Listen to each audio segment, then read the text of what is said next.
Effortless Action, Part 2.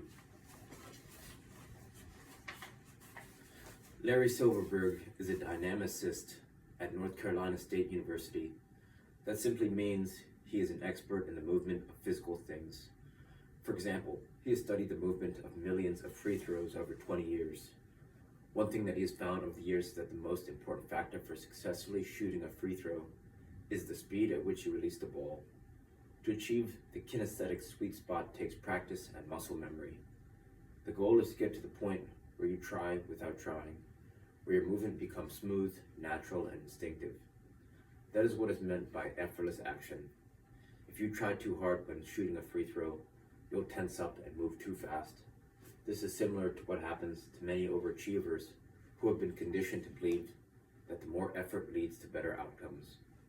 When they invest a lot of effort and don't see the results they want, they lean in harder. They work longer hours. They obsess over the situation more. They're trained to see the lack of progress as a sign that yet more effort is required. What they haven't learned is that, past a certain point, more effort doesn't produce better performance. It sabotages our performance. Economists call this the law of diminishing returns. After a certain point, each extra unit of input produces a decreasing rate of output. For example, if I write for 2 hours, I can produce 2 pages. But if I write for 4 hours, I can produce 3 pages. The rate of output is slowing down. More effort at this point should be questioned.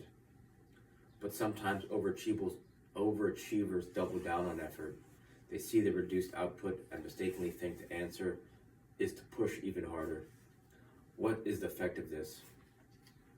Past a certain point, more effort doesn't produce better performance. It sabotages our performance. Negative returns. The point where we are not merely getting a smaller return on each additional investment, we are actually decreasing our overall output. For example, there's a point in writing where you start making a manuscript worse by working on it longer. The same can be said for composing a song, drafting a blueprint, preparing a legal argument, or writing computer code, along with many other endeavors. You are fatigued. Your judgment is impaired. Every ounce of extra effort you put in now is detrimental. It is an example of a false economy to continue at this point. It's not just that overall output suffers, it's a recipe for burnout as well. This is an example of overexertion, or in everyday parlance, trying too hard. Perhaps you have experienced this yourself. Trying too hard in a social setting makes it harder to connect authentically with someone else. Trying too hard for promotion can reek of desperation and therefore make you seem less desirable. Trying too hard to get to sleep can make it almost impossible to wind down. Trying too hard to look intelligent rarely impresses the people you want to impress. Trying too hard to be cool, to relax, to feel good, all make it harder to be cool, relax, or feel good. That's the trouble with overexertion. What's curious about this approach is how different it is from our lived experience. Haven't you found that when you do your very best work, the experience feels effortless? You act almost without thinking. You make things happen without even trying to make things happen. You are in the zone, in flow, in peak performance.